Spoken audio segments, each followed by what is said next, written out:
Hello, I'm psychologist Dr. Paul Coleman from Wappingers Falls, New York, and I help people find peace in their hearts when their hearts are in pieces. If you live long enough or love hard enough, you will eventually experience a major loss or heartbreak, one that may knock you to the ground, and you will ask, why, God, why? What possible meaning could there have been for this to have happened? But it is a paradox that in the depths of meaninglessness, a deeper meaning can be discovered.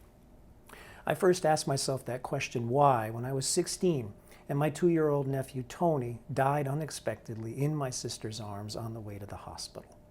I asked myself that question again 1 year later, but under very different circumstances, and this time I received an answer. When I was a junior in high school, and I thought I might someday grow up to be an algebra teacher, my class went on a tour of a large old campus 30 miles away. Belchertown State School was the primary facility in Massachusetts to house and care for people of all ages who suffered from severe physical or cognitive disabilities and who could not be cared for at home.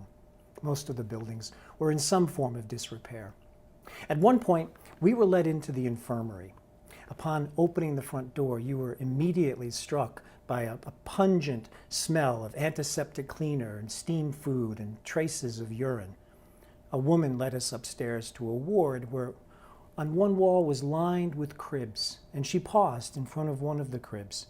There was a boy inside. He looked to be about 3 years old, the same age my nephew Tony would have been. He lay on his stomach. He had dark, curly hair. His eyes were open just as mere slits. She never told us his name, so in my mind he became nameless with a capital N. He never moved, he just breathed.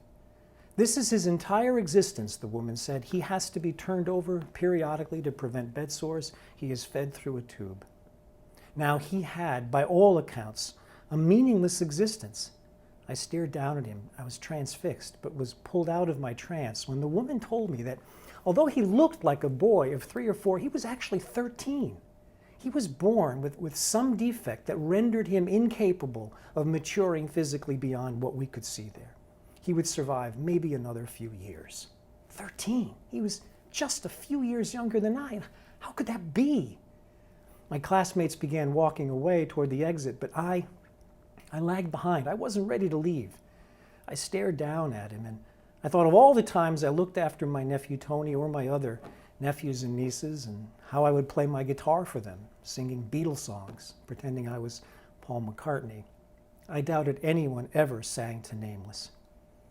"Hello," I said to him. Gently, I placed my hand on his back. Did he sense I was there? Did anyone ever pick him up for any other reason, just to hold him, just to talk to him? I straightened out his thin blanket and draped it over him so at least he would look more comfortable. And then I left him, but he has never left me. In the days and the weeks that followed, I became aware that a monumental shift had occurred in my life. I no longer wanted to be an algebra teacher. I wanted to work in a field where I could help people who felt helpless. And in my senior year, when I could have taken an advanced math class, I opted instead to take a psychology class. I fell in love with psychology. I have never looked back.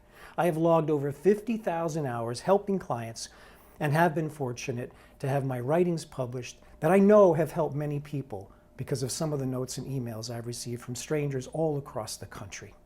But more astounding, I realized long ago that while Nameless had a life that appeared meaningless, his life was profoundly meaningful for me. Despite his smallness, his utter helplessness, Nameless was a powerful ripple, and I was blessed to be one of his effects. He taught me that even a life that seems hopeless and devoid of meaning can be, through the mystery of divine providence, a powerful and highly meaningful force in the universe. And if his life, Nameless's life, can have meaning, then all of our lives have meaning, even when we feel lost or we feel unsure that we're making a real difference. Even if we are hurting, we can still offer hope in the midst of fear, kindness in the midst of cruelty, forgiveness in the midst of betrayal, and service to others who cannot service themselves. Yes, sometimes we might derive meaning when we hear of great noble acts of sacrifice, or if we stand in awe in front of some magnificent palace of grand design. But that which is most meaningful, it exists in small rooms. It sleeps in out-of-the-way places, like a crib in an infirmary. And it's tended by people just like yourself, people with warm hearts on cold nights. So if you have days when you feel nameless in a crowd of strangers, if the things you hope for seem hopeless, what if you believe that you can still make a meaningful difference in the life of someone you haven't even met yet? What if you believe that even a small act of kindness on your part can transform a person's heart and transform your heart as well? Whose back will you lay your hand upon this day to offer comfort? You are a powerful ripple. What effect do you intend to bring about? I want you to know I think of Nameless often. He comes to me. This time it's him saying hello. And when I see him in my mind, he no longer appears as he did that day inside the crib in the infirmary. He shows himself to me this way.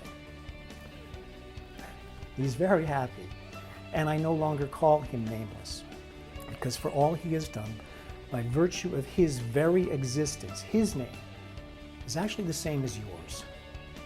Priceless. Thank you all very much for listening.